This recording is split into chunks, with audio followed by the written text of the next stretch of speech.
Well, welcome all of you at the fifth and the last uh, lecture in the series The Future of Classical Education. And today our guest is Dr. David Butterfield, who is currently professor at Ralston College and previously was a lecturer at the University of Cambridge. His primary areas of research are Latin literature, in particular Lucretius.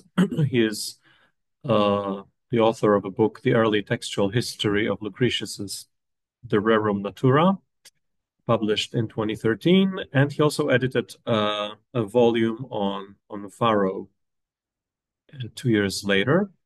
And David is also interested in the very discipline of classics, and this is something he will be talking about today. Um, he published also some articles in journals during the last year. The articles pertaining the state of the universities in the West, in the UK in particular, and the state of humanities more broadly. So today he will talk about hollowed out humanities, the crisis of the classical education. David, the floor is yours. Thank you so much, Matthias, both for that kind introduction and for inviting me. It's a real pleasure for me to be able to speak, not just to a distinguished gathering of people interested in the classics, but to speak to a group of people largely based outside the Anglophone world, because a lot of the debates and discussions I've been involved in recent years have effectively been trapped within the Anglophone world. And I much look forward to hearing what you have to contribute when we come to discussion at the end. So thank you for your time. Um, as has been said, my title is Hollowed Out Humanities, and really that's going to be uh, a survey initially of problems in the humanities as I see it, especially in higher education. And then I'll move to make some remarks about the classics in particular. Now, my career has been based entirely in the UK and now in the US. And I should preface what I say by by making clear that my comments are about effectively the British and American systems. In Poland, elsewhere in Europe, things are doubtless in a better state. But of course, you are downstream in all sorts of ways from what happens in Britain, which itself is downstream from what happens in America. So if you think some of these things aren't going to come your way, I'm sorry to be the bearer of bad news that they may indeed appear in the near future. So to begin then, in general terms, with a definition, what do I mean when I say the humanities? And it's not so easy to define as you might think. I'm not including the social sciences, but I'm equally not speaking about the liberal arts broadly defined in their American sense. Instead, I mean all of those disciplines which are fundamentally devoted to the question of what it is to be human. That is to say, those disciplines that analyze the creative output of humans across time. So I'm thinking of literature, of course, and language. I'm thinking of the arts. I'm also thinking of theology and philosophy and history, although history is actually something of a controversial topic as to whether it's more a humanities subject or a social science. By history, I mean written history, and that seems to me very much a humanities subject. Well, all of those subjects are fundamentally seeking to analyze, on the one hand, the unique individual, every individual being unique, but on the other, bringing together products of unique individuals under the banner of our shared humanity. Now, this is very grand. In fact, it covers the whole of our species, but that fundamentally is the stakes that I'm going to be talking about today. So those are the humanities. And in English, I'm not sure whether this is the case in Polish.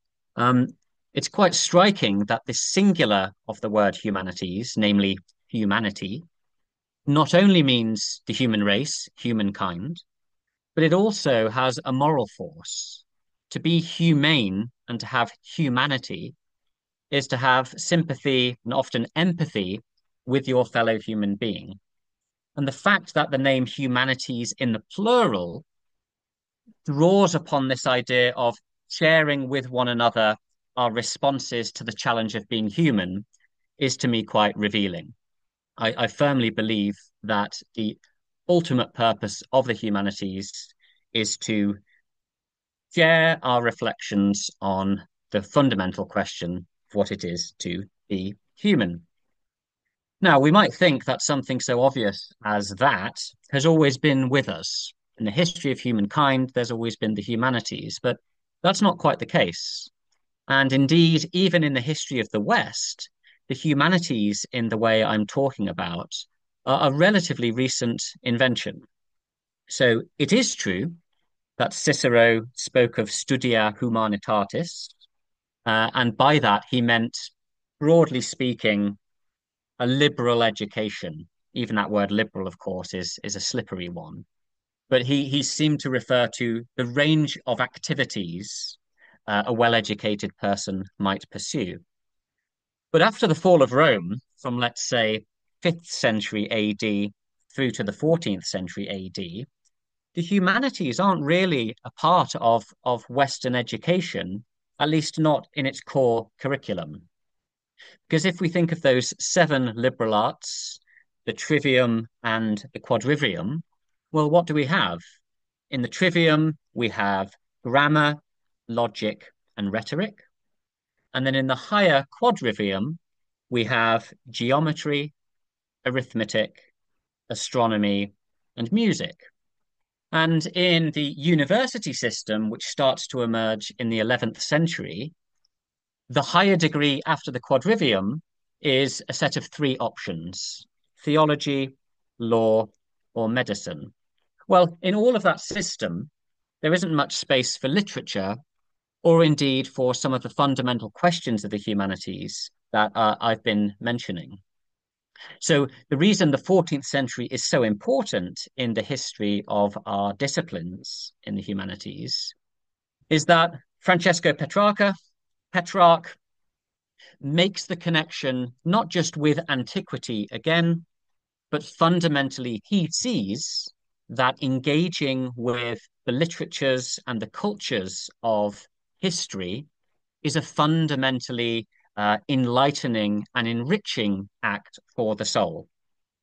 And although it's true that in the medieval period, people thought that the liberal arts could lead you towards virtue, for Petrarch, he's very clear that in order to enact virtue, to be virtuous actively, you need to be inspired by literature and by philosophy and by the humanities in general.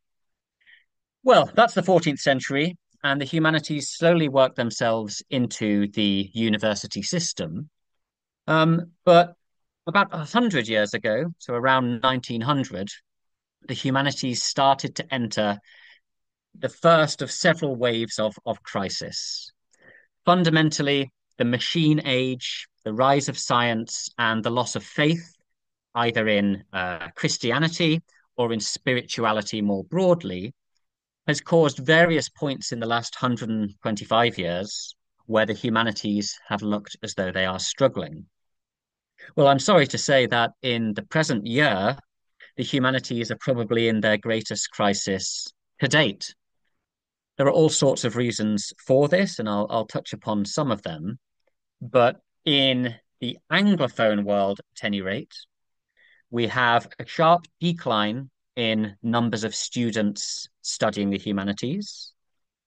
We have a decline in the amount of money funding and resourcing the humanities. We have, frankly, a decline in standards within the humanities, and we have concomitantly a decline in public trust in the humanities.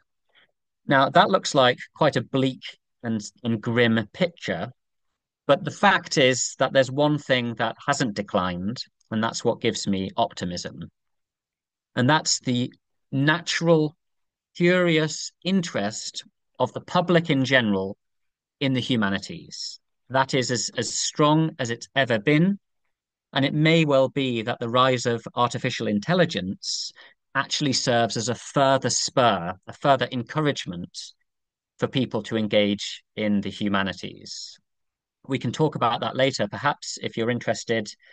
But in a single sentence, my contention is that because AI can only process what can be made numerical, all of the fundamental aspects which matter most in being a human, our emotions, our human interactions, even our physical interactions, are irreducible to the kind of data that AI needs. So even if AI takes over all of the routine parts of our lives, it only leaves more obvious the human aspect of the human condition, and the humanities will be at the heart of that. Okay, so focusing on the humanities in the universities, what kind of problems could I set out generally before coming to classics in particular? Well, all sorts of things have happened within the university sector which are not very helpful. In the UK in particular, there's not only been a rise in tuition fees, that is to say, how much a student pays for their degree, but there's also been a huge expansion of the university sector. So roughly 1 in 2 people go to university in the UK at the moment, 50%. And there's also been a shift in terms of the relationship between the student and the university. They've moved from being someone who has won a place and is treated as effectively having a scholarship to being a paying customer in a much more commercial interaction.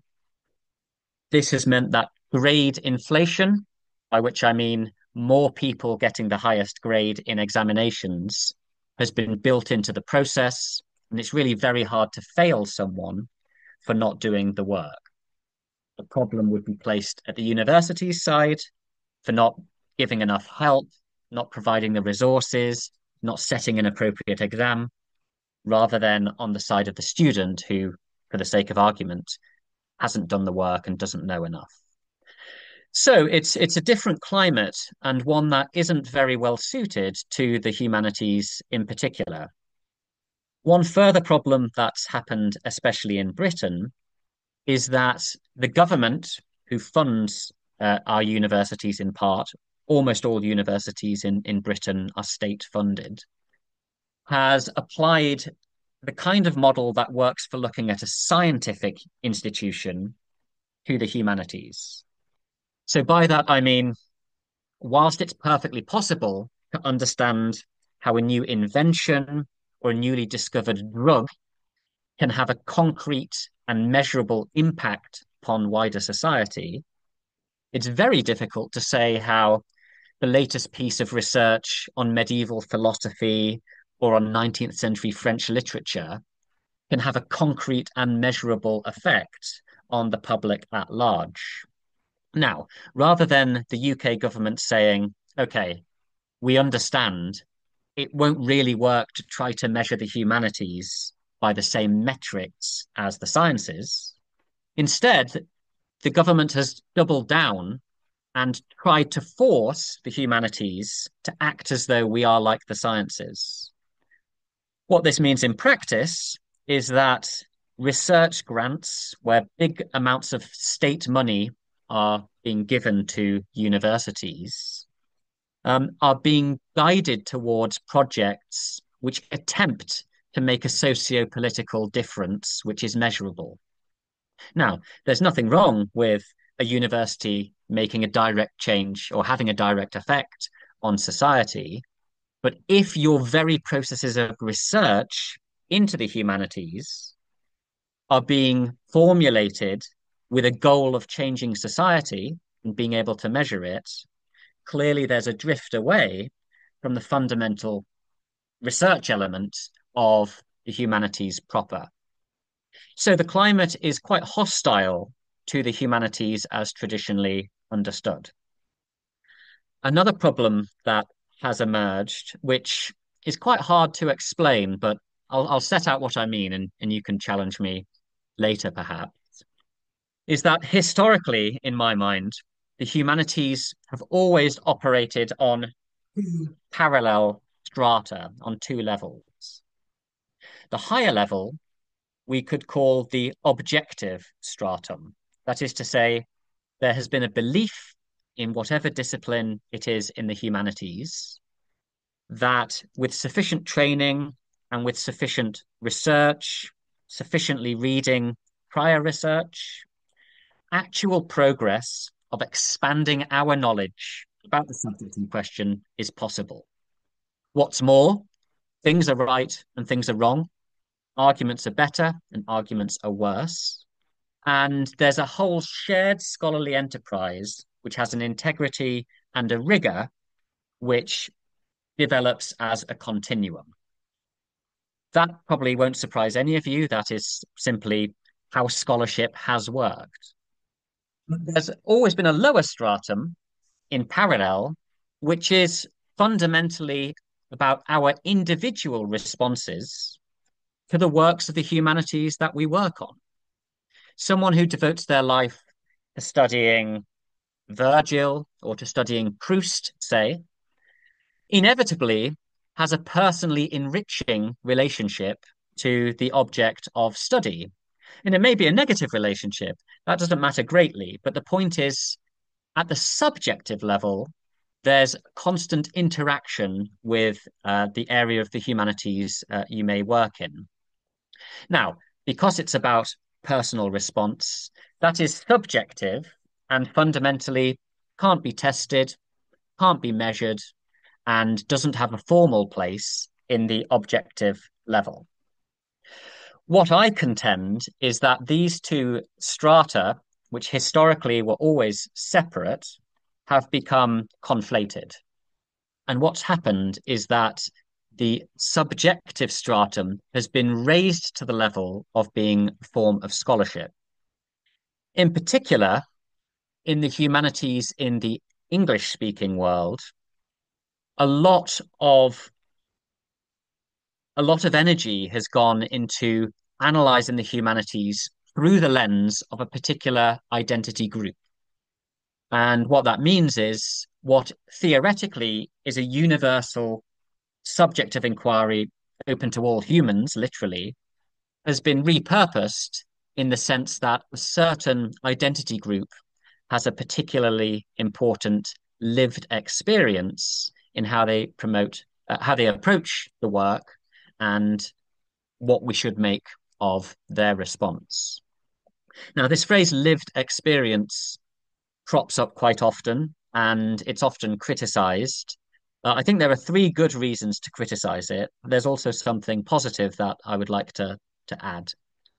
So, lived experience is firstly a rather strange phrase because it seems tautologous. It seems as though it's saying the same thing over again. How can an experience not be lived? What is lived experience? So it's a rather clumsy phrase. More importantly, however, it's fundamentally subjective, personal, and therefore has no place in an objective mode of inquiry. Your lived experience differs from mine, and there's nothing we can do about it. It's simply not scholarship. But the problem is, especially in the last 10 years, certain forms of lived experience have been treated as not only having greater evidential value within a discipline, but actually greater moral standing. And as soon as you have opened the door in the humanities to saying that some groups of people have a more important response or a more valid response to something within the humanities, then you've actually lost the spirit of the discipline. So those are problems with the phrase. However, it's my contention that our own individual response to the humanities is extremely important. It's so important, indeed, that many of us who devote our lives to the humanities do so primarily because of the personally enriching elements of that work, and only secondarily for the scholarly objective project that I mentioned. So I'm not ridiculing the idea of personal experience being irrelevant. What I'm saying is it needs to be kept in its place, which is at the heart of what we do, but has no formal presence in our shared scholarly inquiry. And my view is that those two levels have become crucially confused. And so confused are they in Britain and America that if you followed through the arguments of those who believe in lived experience being the main goal of scholarship, the whole edifice of the university collapses. It simply doesn't make sense. What I mean by that is if your personal response is now scholarship, well, how can anyone else appraise that? How can they evaluate it? How can you follow a curriculum? How can there be an examination where someone can tell you how valid or invalid your personal experience is? And how can a degree mean anything to the future employer wherever you are in the world? So, unfortunately, the rigor and the integrity of the humanities in the traditional sense has been vitiated. Clearly, many people have sought to destabilize the old system because if you are allowed to make the case that certain groups have greater importance in a given area of the humanities, then that opens the door to the kind of socio-political activism which has become a very common feature of campuses in the West. So those are the broader problems in the humanities.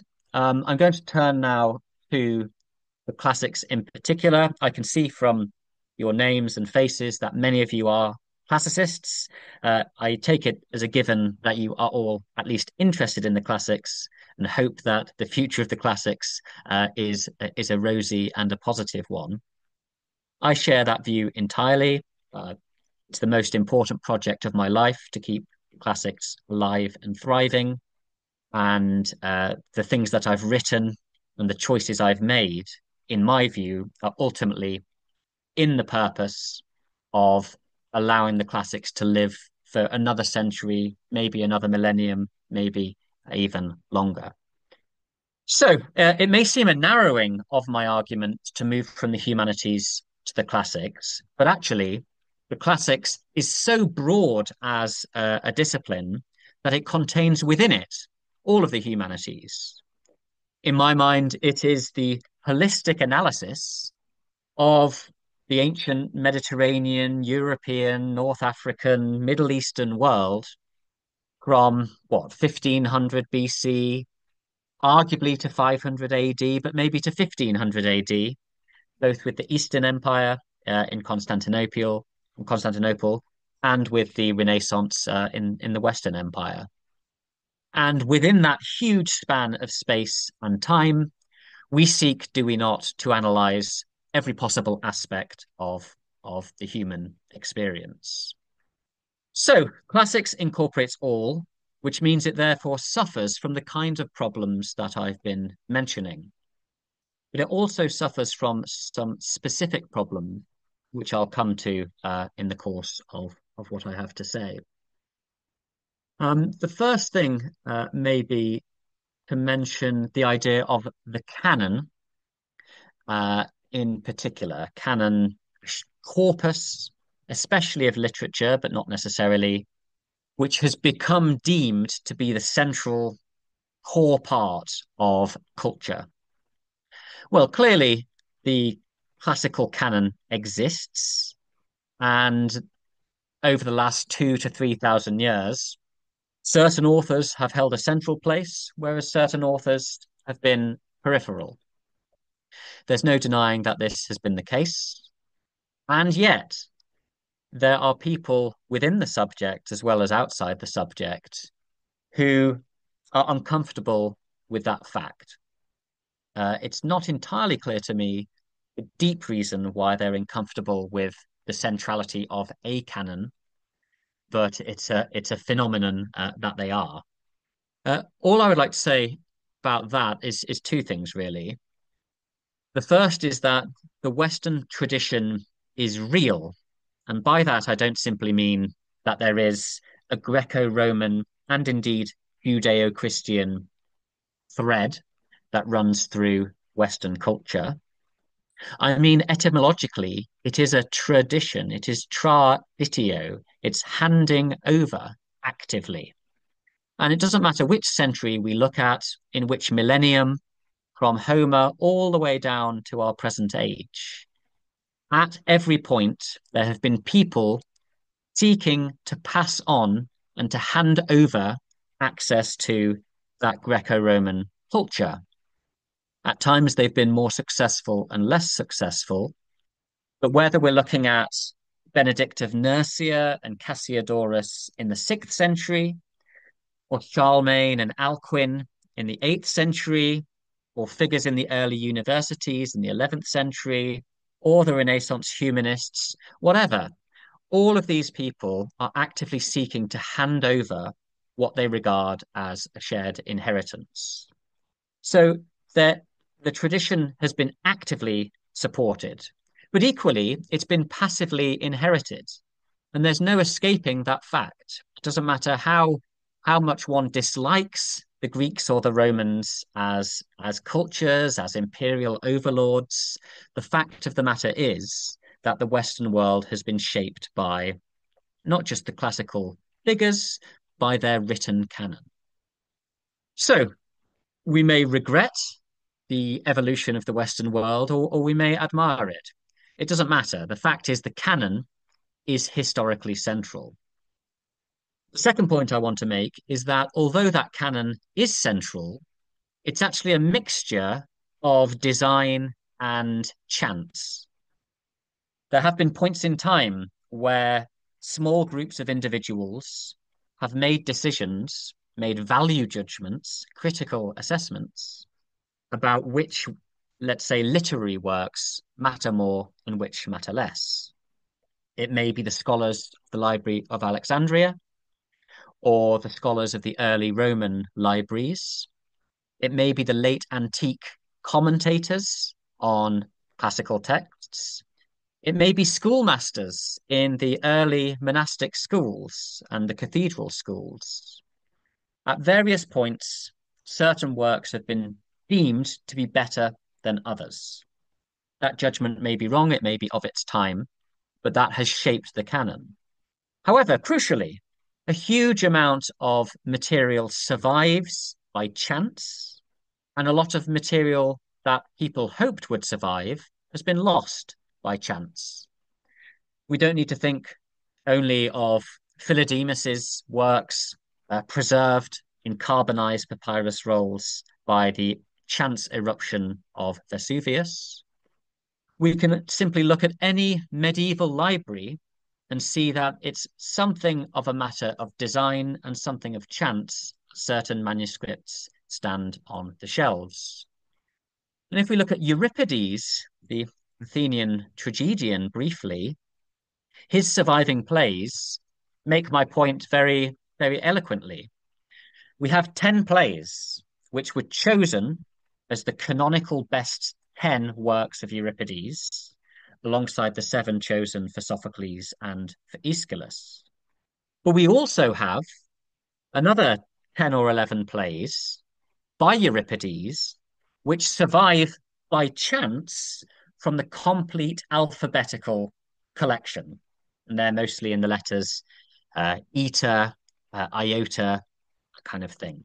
So Euripides plays as we have them now are a mixture of survival by choice, some unknown Byzantine schoolmaster choosing his top 10, alongside this random 10, which is just a slice of his complete work.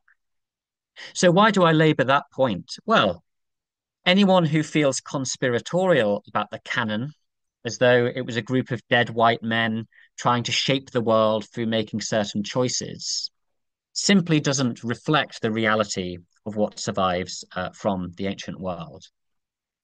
Now, allied to the question of canon is a word that has come up in the humanities a lot, especially in America and the UK, and that word is decolonization. Decolonization, the idea that a discipline could be moved away from its colonial past. Now, in certain subjects, you can understand what that means. To decolonize French literature, say, would mean to move away from the historical French canon and to look at more French literature, which was produced elsewhere outside France, but under French rule and in the French language. That makes sense to me. There could be all sorts of reasons why that would be interesting and desirable and something new.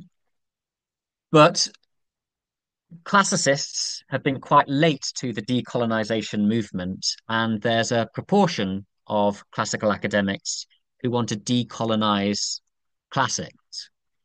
It's been my argument in the past, and I still hold this view, that that doesn't make any sense at all as a project. It's literally incoherent.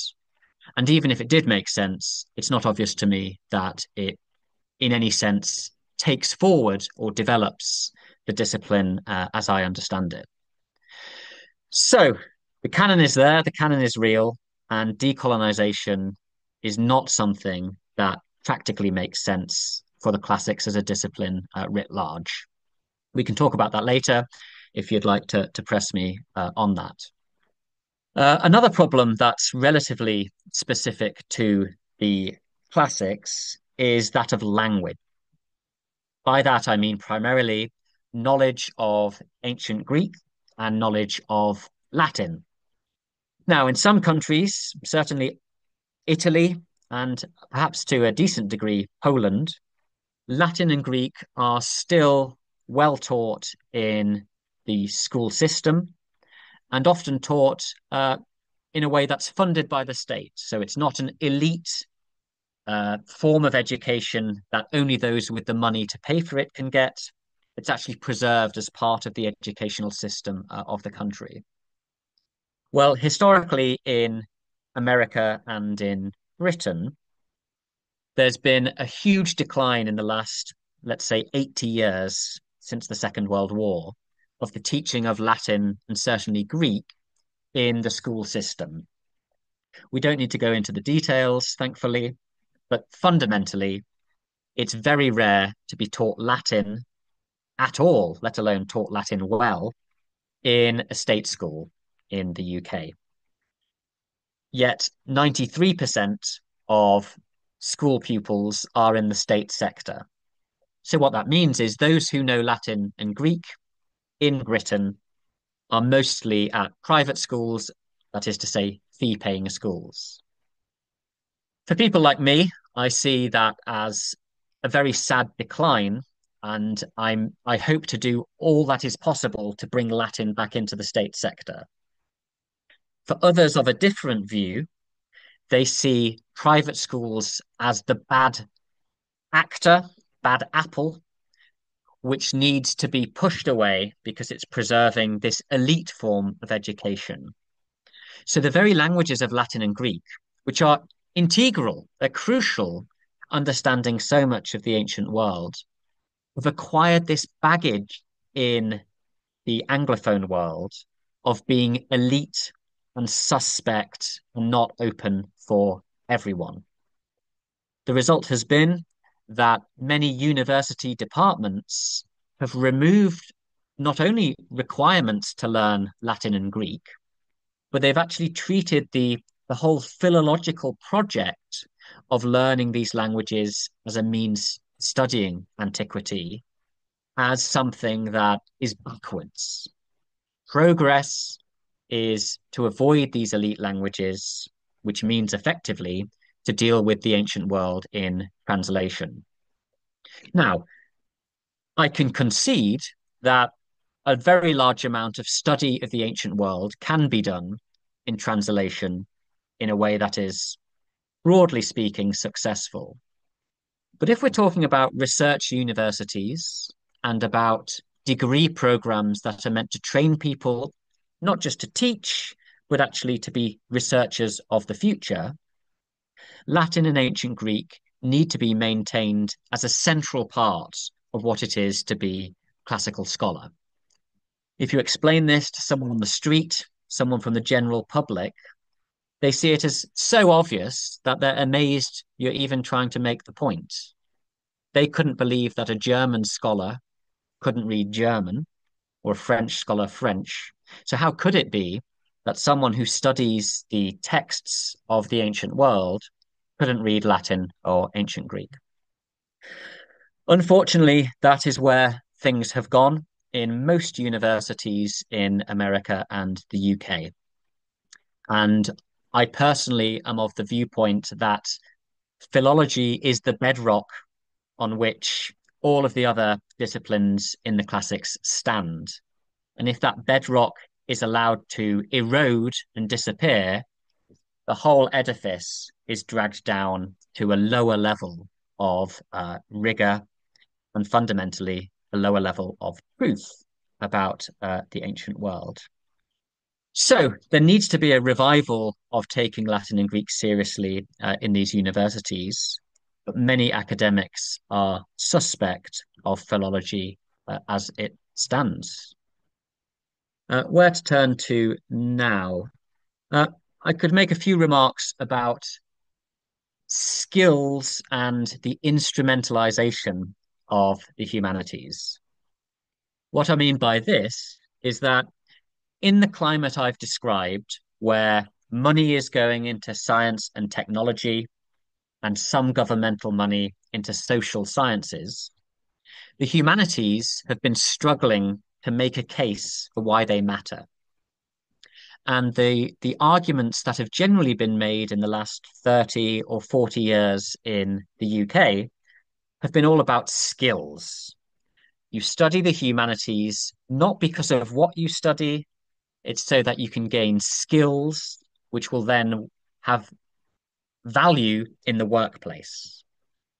So, despite the universal enriching power of the humanities as a subject, we've been pushed onto the back foot to argue for workplace skills being the main goal rather than anything deeper and more lasting than that. Now, it's my personal view that there are indeed hundreds of skills that come from being a well-trained classicist, and they are real, and they will make you a better employee in the wider world, no question. But it's also my belief that any attempt to reduce your interaction with the humanities to an instrumental outcome is bound to fail. So, to take an example of where instrumental thinking would lead you, imagine we found a student in the library, and that student was studying history, and they're reading an article about 17th century history. We might go up to them and say, "Oh, I see you're reading that article," and ask why. They would presumably say, "Well, I need to read this to write my essay." Say, why? Well, I need to show that I know this in order to get a good mark, and I need to get a good mark in my essay. Why? Because I need a good mark in order to get a good degree. Why? Because if I get a good degree, then I could get a good job, and that's important to me. Why? Because that would give me higher social standing and make me more desirable as a potential partner. Why? Because I might be someone who has the stability to raise a family with, and I want a family. Why? Well, who knows? That's a very crude way, though, of showing how asking the simple question of what motivation is leads you from reading an academic article to a reflection on why you want to have a family in the world in this particular case. Now, that is not a helpful way of thinking about what the humanities are for. My belief is that at root, the most important aspect of the humanities is at the level of personal illumination and enrichment. Now, that's not very useful because that is not a transferable skill, but it is at the very heart of why the humanities have endured and why, at so many times, they've served to be a cultural renewal, a cultural renaissance for those who have invested time in them. Now, I fully understand that it's a much too privileged position to say the humanities matter because they are just interesting and enjoyable. But that is my fundamental belief that that is the overarching power of our shared discipline. So what I would like to hear more of from my colleagues in the humanities is an acknowledgement, yes, that skills of all kinds come from studying the humanities, but getting the courage again to speak about why it's the humanities with which we are spending our lives. I hear so little from modern humanities academics talking openly about the transformational and enriching power of engaging with the not just the great works of the Western tradition, but actually with any work of humanity. That point for empathy that I began with really is at root in why the humanities matter. So it's not looking great in terms of what I've said, but I have reason to be optimistic. And my main reason is that fundamentally, we are faced with opportunities that are new and more powerful than humanity has ever known. You will recall, well, you won't recall because you're not 600 years old, but when the printing press came along in the 15th century, there was great worry about how it would be a subversive and backwards evolution away from the carefully controlled manuscript process of sharing literature and indeed ideas. The same sort of thing happened with the television and the radio, and indeed with the internet. Now, 30 or so years into the internet, and we've reached a strange point. We're in a world where almost all human knowledge that's ever been recorded in any form, including almost all works of art, of music, of the intellect, whatever, is not just available remotely through the internet, but is freely available. We're in a world where someone literally on the other side of the planet could watch a whole day of lectures on however broad or abstruse a topic as he or she wishes. So we're at a level of hyperconnectivity with effectively unlimited resources to draw upon. However, what we're lacking is any attempt at curating or providing guidance through this unimaginably broad ocean of material. We have certain figures in certain areas who can point the way, but our broader culture, be it the news and media, be it publicly funded arts, be it politics, be it whatever, is not providing the kind of helpful leadership as an older scholar would to a young initiate when it comes to navigating this massive amount of material. So it's a very ripe time for publicly facing initiatives to come into the humanities and into the classics because the demand is immense. And one of the things that's really given me hope in the last 5 years or so, despite all of the chaos I've been mentioning, is that lots of interesting projects are springing up online and they're getting a huge amount of engagement and positive contributions from people all around the world. Now, it's my personal view that the humanities in the United States are effectively destroyed for the next generation, by which I mean the next 20 or 30 years. I simply can't see the humanities departments of the the traditional institutions recovering. However, it's not only down to those institutions, and in recent years, there has been the emergence of several new colleges, especially of the humanities, that seek to revive and to reinvent what has always been there, but what has become lost for various reasons in the established universities. I myself, as Matthias said at the start, have left a university which is 800 plus years old for one that's only 3 years old. But that institution, Ralston College, has gone back to the first principles of what it means to study the humanities. So not only is ancient Greek at the heart of that curriculum, but it's taught in the efficient and immersive way, which I believe is going to change classics over the next few generations. I refer to the direct method, spoken method. So ancient Greek and as well as Koine Greek are taught through spoken Greek, orally and orally from the beginning. The complete beginners who, after 2 months of immersion, are able to read Homer and John with some confidence. Thereafter, the curriculum arcs through the Western tradition, focusing in particular on literature and philosophy, but doing so through slow, immersive reading and actually minimizing the amount of secondary scholarship. Not because the secondary scholarship is irrelevant, but because, in a sense, it's a mediator that can obstruct the initial reading of literature before you come to reflect upon deeper issues about content and about context.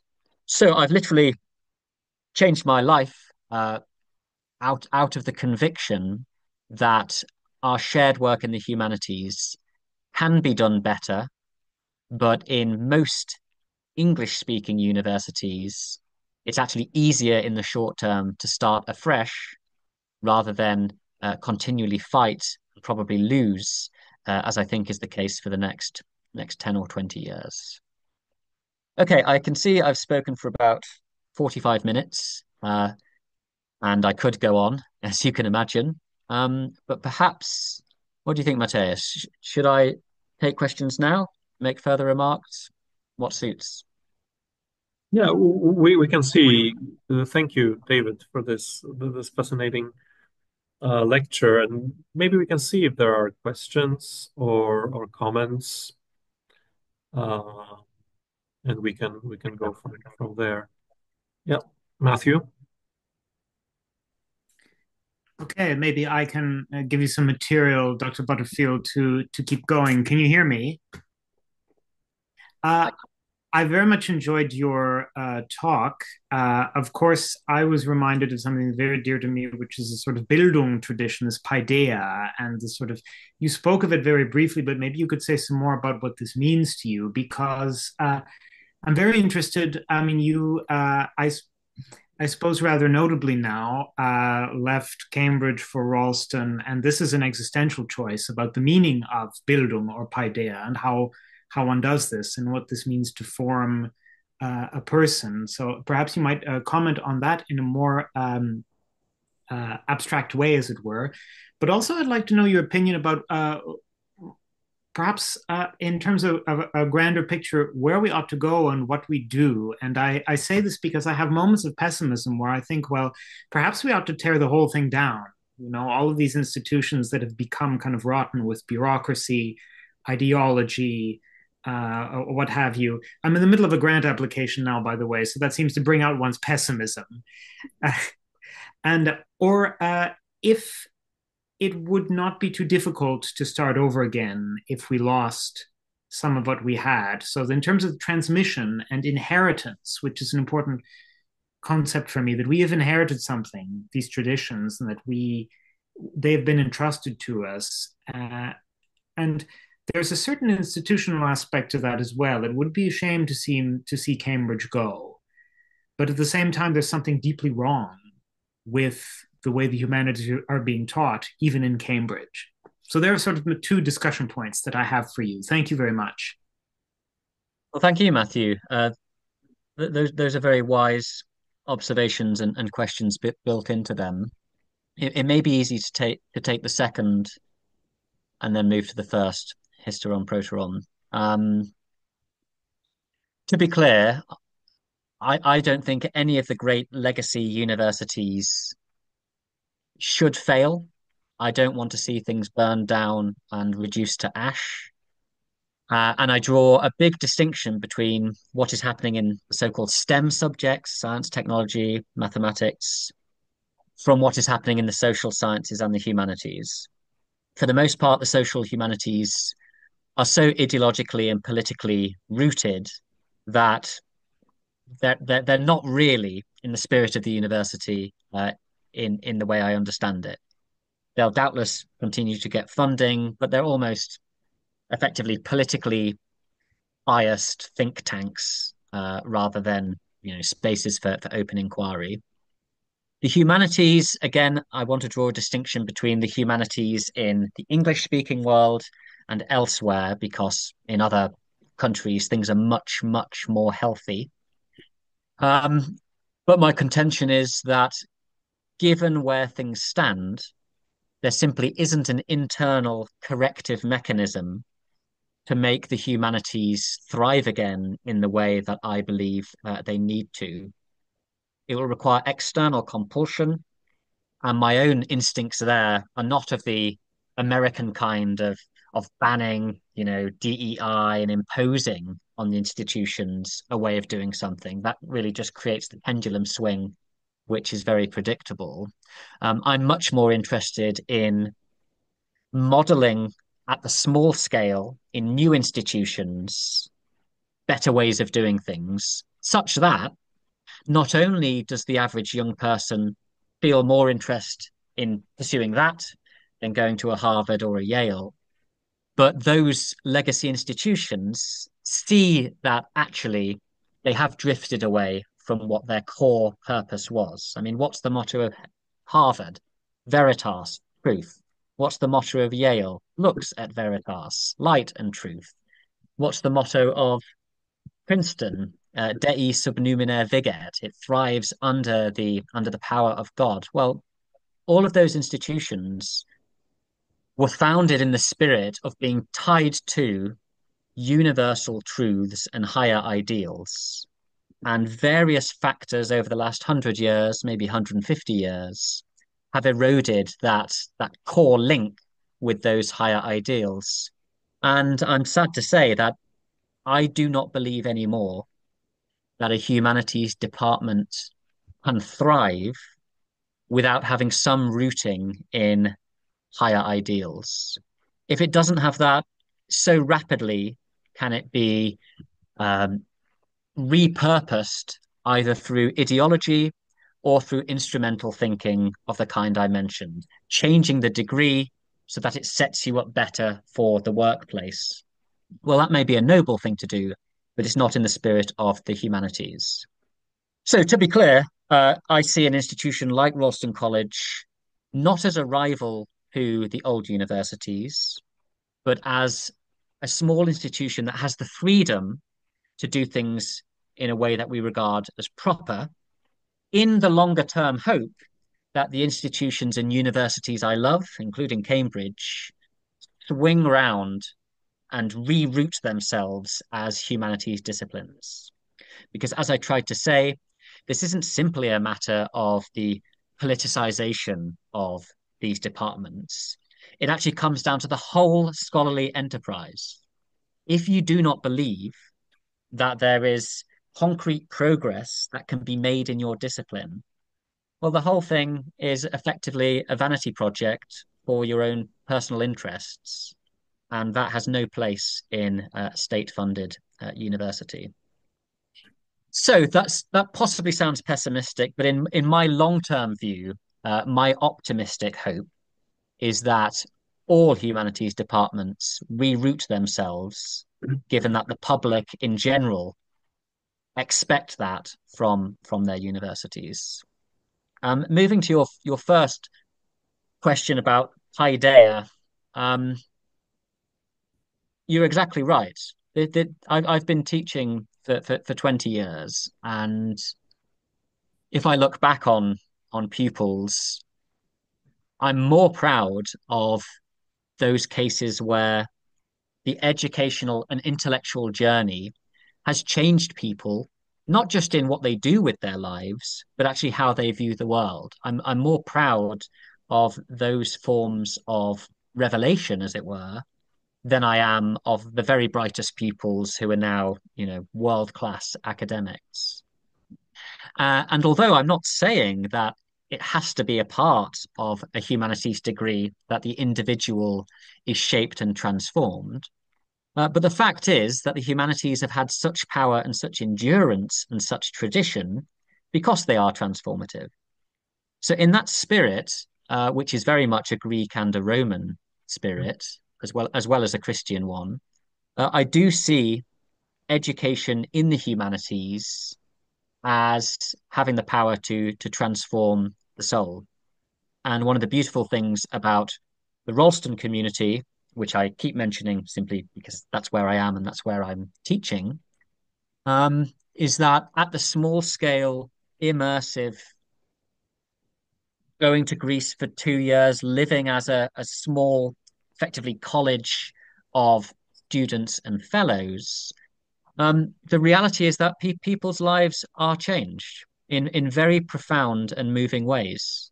And given that it's my belief that the humanities are open to all, regardless of age, culture, ethnicity, even personal interests, my hope is that the humanities once more can serve as this filter through which everyone follows their curiosity in passing through, and having come out of the other side of their studies is changed in how and who they are. So I see language and literature as core parts of that, but I also see communal living, conversation, debate as fundamental parts of the intellectual journey. I can understand how in a huge university it'd be very hard to control that. The advantage of having a small cohabiting community, as at Ralston, is that it is transformative in the true sense of the word. So that does sound a little romantic and a little grand, but I fundamentally believe it, and I'm much happier in that environment than in the more mercantile environment of credentialing and awarding degrees in a much older university. Just as a quick follow-up, in the foundational documents of the University of Berlin, Wilhelm von Humboldt speaks about the transformation of the soul and the elevation of the mind, and hardly ever about careers. Yes, well, he had it right. Of course, he was. This is so obvious, but it's worth saying. He was acting in a time where the public case for the humanities simply didn't need making. Everyone was already attuned to the reality that the humanities are transformative and are central to any culture. So I don't think he's ignoring the value of the workplace. He's taking it for granted that you will be a better adjusted figure in the wider world the more you know about the humanities. But yes, the soul and raising it higher is essential.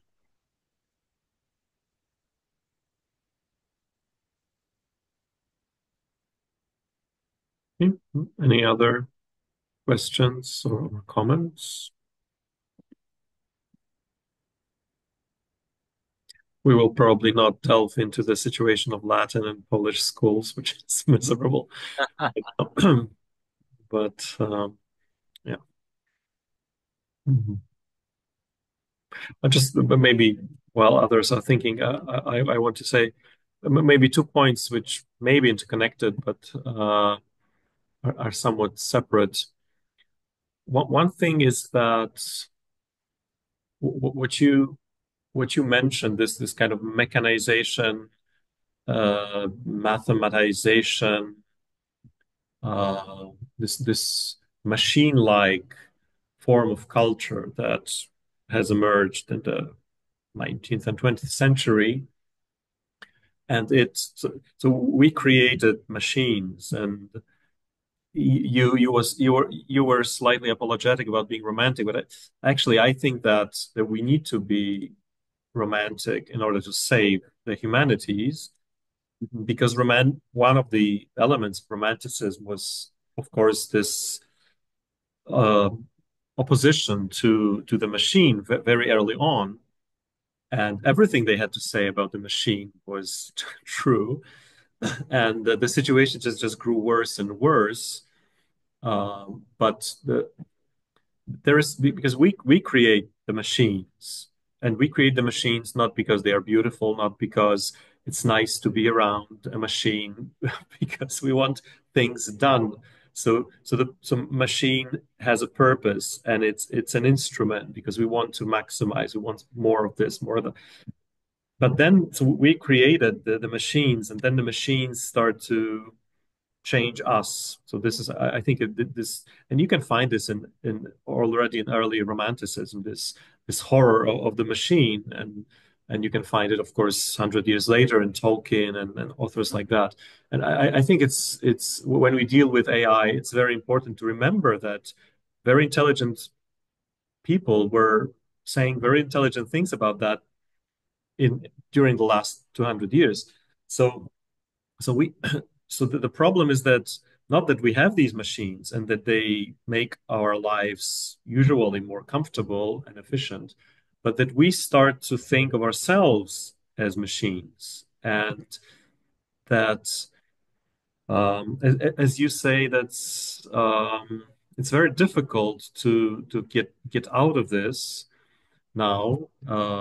And it has to be first at this personal level, that we have to be more open. I think by we, I mean students and professors and whoever is interested in that, to start again to talk about life in a different way, which is, of course, as you well know, speaking like that during the faculty board, it probably will would cause some reaction at least. But um, I think this is also somehow linked to capitalism, and this is a tricky topic, uh, because we hear a lot in the Anglophone academia, a lot of criticism of capitalism. There are actually some real communists, I think, they're out there, but at the same time, academia operates on this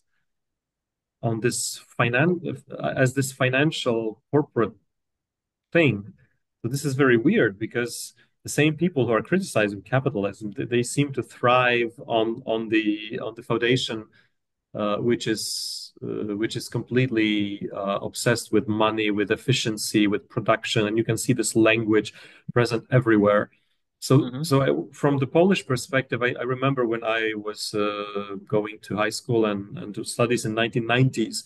So we wanted to be where France, Germany, and the UK and America were. So, I kept hearing things like, you have to study economics because you have to, make money. This is important. And of course, Poland did an amazing job in developing, but at the same time, we got rid of Latin at schools, because this is sad, but of course it's good that we develop. But this is a tricky question of how to have free market and economic prosperity, and how to have machines and use these machines, but not to cease to be human. And so it's coming back to your point, that it's the humanities that can save our humanity. We need the humanities to stay human, but at the same time, we have to be human in order to do the humanities in a proper way. This is a kind of, it's a circular thing. So I'm just rambling a bit, but I think there's something important going on in these areas. Yeah, no, that's exceptionally well said. I mean, I think the Enlightenment and the scientific turn has got a lot to answer for here. Um, the very fact that scientia, which is meant to be all knowledge, has been reduced to what we understand as science is a major problem because science claims to be universal in its scope, but actually fundamentally it has a narrowness to it. And that narrowness is science can only speak of what is measurable, testable, verifiable, reproducible. And therefore, those very same aspects of being human that I mentioned, how we love, how we laugh, how we live, actually aren't reducible, whatever one's philosophy of mind, to scientific data. And as such, we've got a scientific mindset thinking that it describes the world around us, when fundamentally it leaves the core parts of being human, to say nothing of the spiritual, literally outside its purview. And AI now, by virtue of the tech revolution, is acting in a similar way. I mean, artificial intelligence is neither artificial nor intelligent. It's not made by an artifacts. It's not a piece of craft. And equally, it's not intelligent in the usual sense of the word, being able to have consciousness that can act on its own initiative, be inspired, have its own goals and its own framework. And yet, AI is spoken of as effectively parallel version of humankind. But as I said earlier, my hope is that the massive shortcomings of what AI can't model and literally it can't be a human being, is going to serve as a spur for studying the humanities in the sense of what does the collective creative output of humankind tell us about being human? And just as a sort of footnote, you mentioned you were encouraged to learn your economics because that's going to be important in the new world. Well, in my lifetime, people were told to learn to code so they could become computer programmers. Well, as you'll know, not only can coding be done well by AI, but it can be done much better, much faster, and at basically zero cost. So a huge section of the workforce, which was meant to be cresting the wave of the new world, is actually rendered redundant by their own tech. And so it may be that a lot of people struggling for their place in the world, in the crisis of meaning, are drawn back to the humanities because the humanities literally cannot be made irrelevant, whatever happens in the world of science and tech. So it is an interesting time for our shared subjects, but fundamentally we need to get away from a financial mode of thinking, as you say.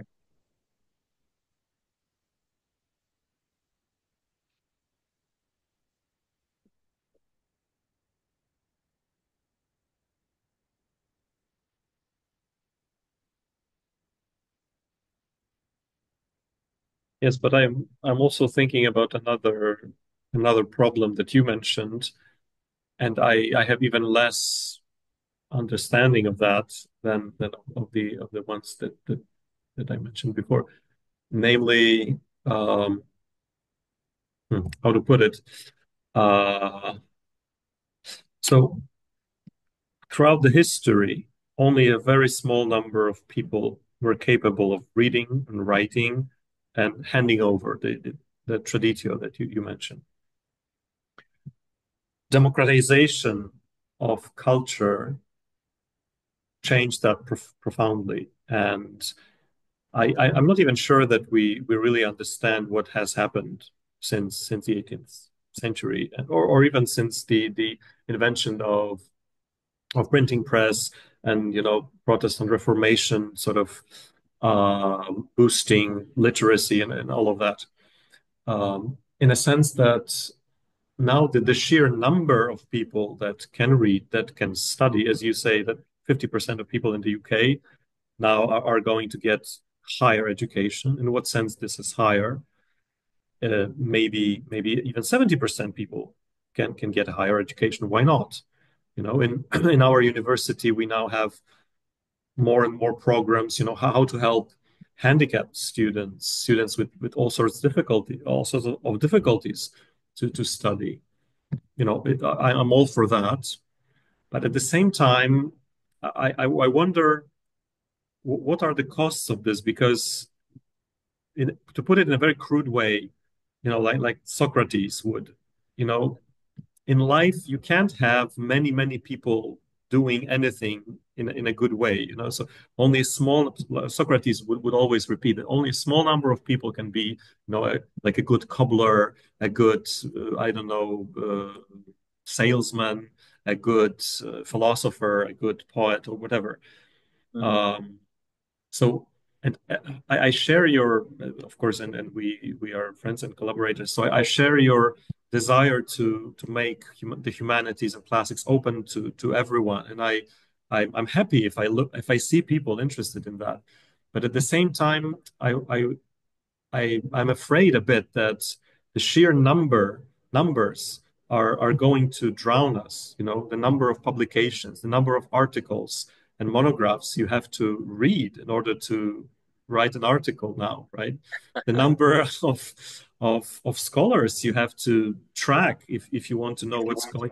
So I don't have, as I said, I don't have a good grasp of this. I don't have any answers, but I'm just Mm. looking at this tension between this elitism in a good sense, and this openness that we want to have, or this sense, that we don't want to say to anyone, Homer is not for you. You know, we have we have 20 people, who really know Homer, and just there's not enough room in this hall for you. We don't want that. So it's just Yeah, well, I agree with the general thrust of what you're saying, but I see all of these things as connected. Fundamentally, there is nothing wrong with mass interest in higher culture, for want of a better term.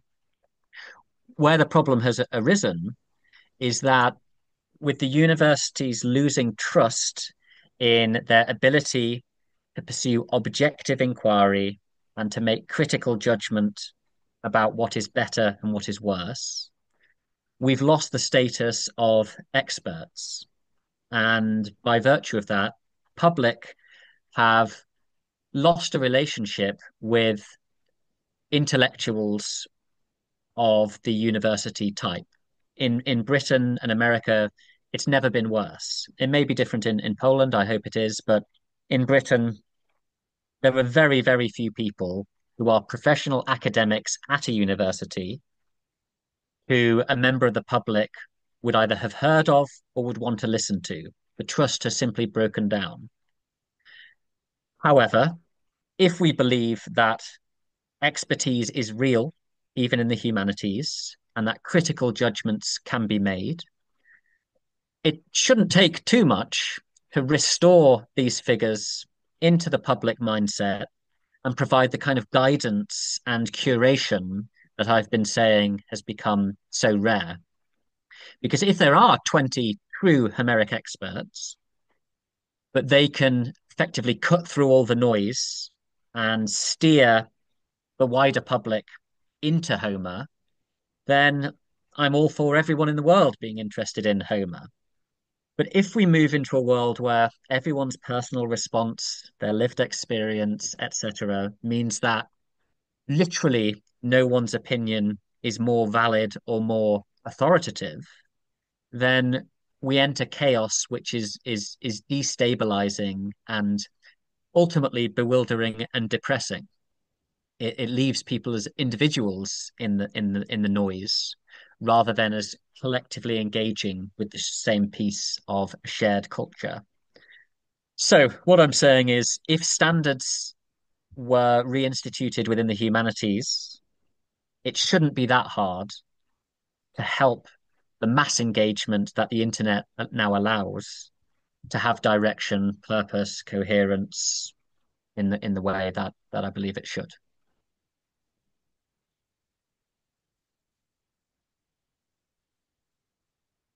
Yes, which leads us to the way that education works right now. So the way, for instance, students are evaluated at the Mm. universities. You didn't talk about that, but obviously it's another aspect of it. Are we able to sort of honestly judge our students in a good way to to to provide useful feedback to them, or we just give the best grades to everyone so that everyone is happy and and we are happy because our superiors all the numbers are Yeah, the correct, numbers are good. the The money complaints flows don't and come in. Exactly. Yeah, I mean, everything is connected in this conversation. If you're in a system which America very much is, and the UK is to some degree, where you're not incentivized as an academic to give a lower mark when one is deserved, and problems emerge if you do, then we're destroying the very process that allows the kind of experts and expertise I mentioned to be formed. We're creating a whole culture where it's upsetting and unsettling for people to be told that someone's opinion has greater weight than someone else's. If we said this about the sciences or about engineering, it would look ridiculous. But in the humanities, it's been allowed to develop such that no one in Britain would be able to name a famous Shakespeare scholar, despite Shakespeare being the most important writer in our culture.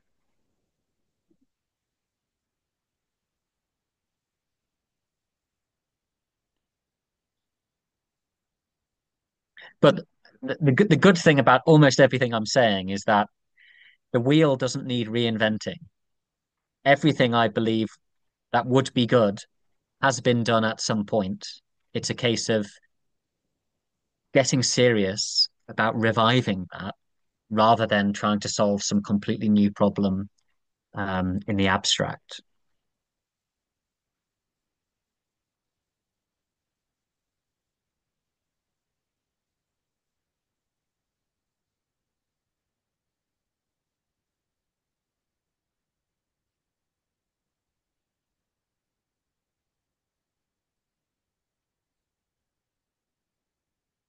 I think you said something very important about the what you call the higher ideals, uh, because there is a paradox that people, on the one hand, people are talking or they're showing themselves more, on social media, for instance, or people are more open to talk about certain aspects of the life. Uh, there there was an American sociologist called Philip Reeve, and he wrote an essay entitled Fellow Teacher. He was a sociologist. He wrote this essay entitled Fellow Teachers. It was addressed to American academics in the aftermath of 1968. And there is one sentence in this essay about the change of culture, which is a nice aphorism. Philip Reeve says, "I'm afraid we're going to know each other better," in the sense that, students already there, students were more open about their private lives, and of course, we can see that with the internet. So people are putting their life, their self on display. Often, they're sharing things which 50 years ago would be seen as embarrassing, maybe, or not to be shared in public. But Mhm. how many people in at the university right now, both students and staff, are not ashamed of talking about beauty or truth or God or the meaning of life? I study Homer because I look for beauty, or I study Seneca because I seek the meaning of life, or Mm. transformation, all of that. I think there is a certain taboo around these things. And you are right that it's like forbidding physicists or biologists to talk about, I don't know, measuring uh, the temperature, or studying the molecules or wherever, because it's out of fashion now. So this is so Yeah. integral to our discipline, but somehow it's not that no one says you are not supposed to talk about this. I just noticed that people are becoming shy about these things for some. Yeah.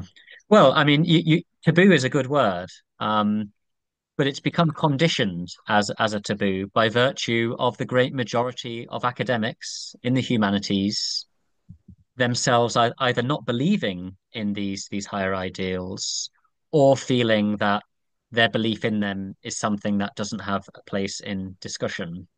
And therefore, that's trickled down into the school system, into the whole way the curriculum deals with these humanities subjects. And these core elements have been lost. Now, what's so perverse about that is even if you, as an individual, did not believe in truth, beauty, etc., you have to grant in the humanities that almost every work of literature and of art was created by someone who very much did.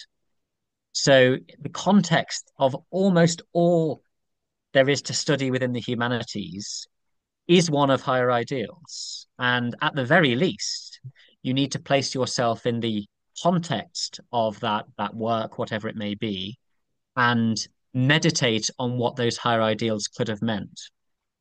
Of course, I and you and maybe several others here ourselves believe in these higher ideals that have driven the humanities for so long, and there should be no reason at all as to why they don't have a place.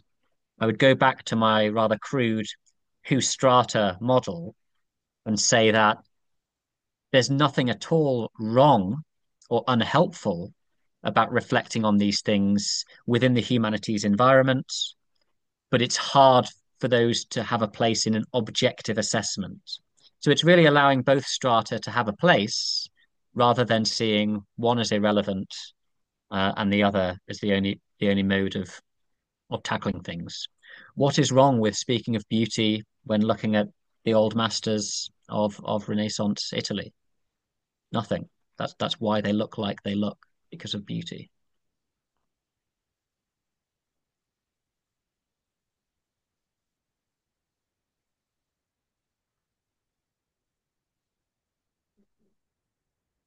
But I don't, of course, recall this because no one here is 500 years old or 200 years old.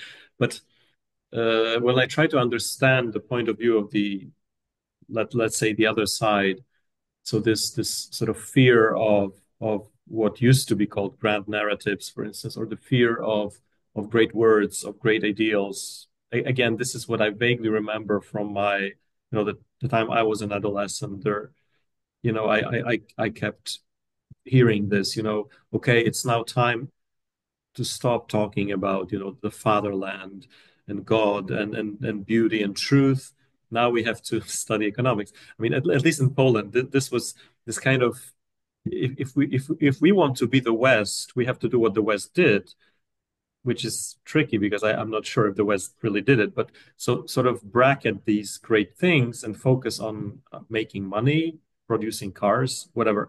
But yeah, so I remember the sense, and also some people were saying, because these things were abused or these things became cliches, and I can understand that, that maybe if you talk too much about, if you talk about beauty at every class you teach and about truth all the time, people start feel, it's not authentic, it's artificial, it's mechanized.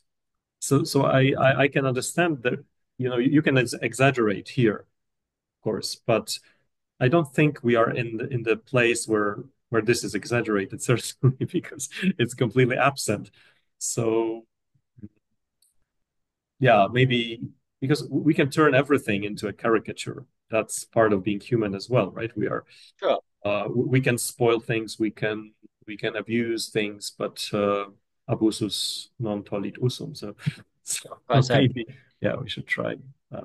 Yeah, I mean, they can become cliches, but I would much rather less that they're talked about all the time, but rather that they are appreciated as the fundamental context to being human and therefore fundamental context of the humanities. It would be like removing the possibility of pleasure or enjoyment from the human experience because you've got bored of saying things are nice. You know, Beauty is so inherent to literary and visual art that if you're not going to talk it honestly in those terms, you're actually distorting the object of study. You don't need to say beauty every day. You need to understand that a devotion to the ideal of beauty was the main current in in what you are studying. And if you respond personally to that beauty, as we all do, then don't be shy about being honest about that. Similarly, if you're moved by literature, if you think a poem is beautiful and another poem is ugly, well, share that experience, albeit don't think that that is itself scholarship. So yeah, I again, it may sound as though I'm contradicting myself, but at least in my own head, I do believe those two separate modes can coexist so long as we're completely clear about which is which. That's we need both.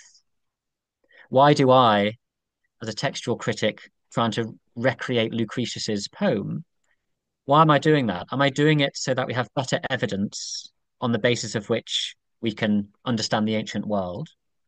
Or am I doing it because in recreating what the poet himself wrote, that creates a more honest aesthetic experience of a beautiful poem?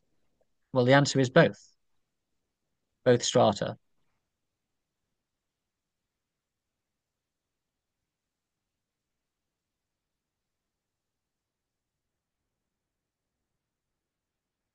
Okay, we have time for one more question if someone would like to say something. Otherwise, we probably shall wrap up.